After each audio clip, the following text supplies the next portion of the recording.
I'm 35. I live with my parents in Europe, in Spain. I don't have work because I don't have work permit in Europe. But here's what I did. 3 years ago, I moved to Spain and I never thought that I would find myself in this situation. After a couple of months in living here in Spain, I realized that I'm not allowed to work in Europe with Belarusian passport.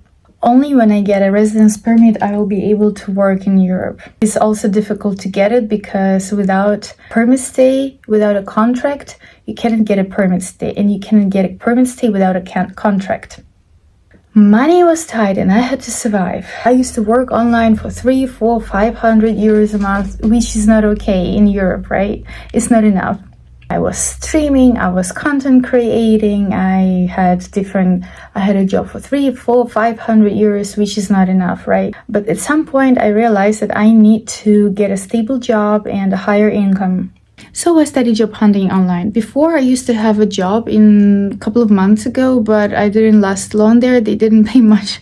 They paid like 300-500 euros a month, and they required really a lot. But the job itself was really cool. I think I will make a video about it next time or later. So I started job hunting again in November, so it took me 3 months. I applied around 10 jobs per day. Then in January, after 3 months of searching, I found a job which required a B2 Spanish level, and I don't have it. I have B1 level, like basic Spanish. I don't have much practice here in Spain, and I don't have a Spanish boyfriend to practice my Spanish with. After therapy, I realized how confident I am, so I decided to apply. I think that the older version of Julia would never have applied. She would say, "No, Julia, you don't know Spanish that well, don't even try." But the new Julia applied.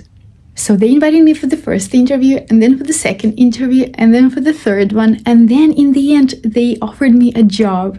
I was very nervous every interview. I was trying to calm down, but still, I was kind of nervous all the time. The interviews were in Russian, but they also checked my Spanish level during one of the interviews. Maybe they wanted someone else originally. Maybe another candidate said no. I don't know, but it took them around a week to decide whether they want to hire me or not.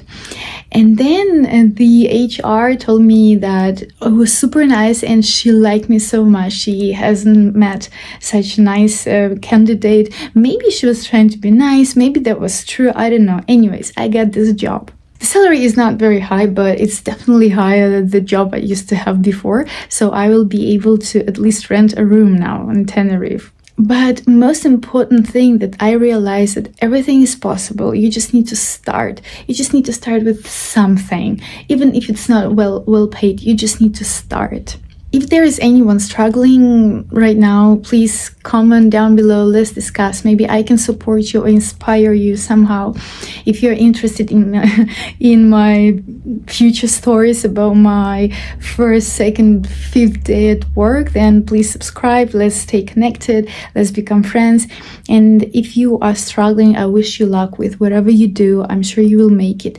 Even if it's not working out for you, it's also an experience. So anyways, I wish you lots of love, lots of luck, and I'm sending you lots of love. Mwah. See you next time. So today's my first day.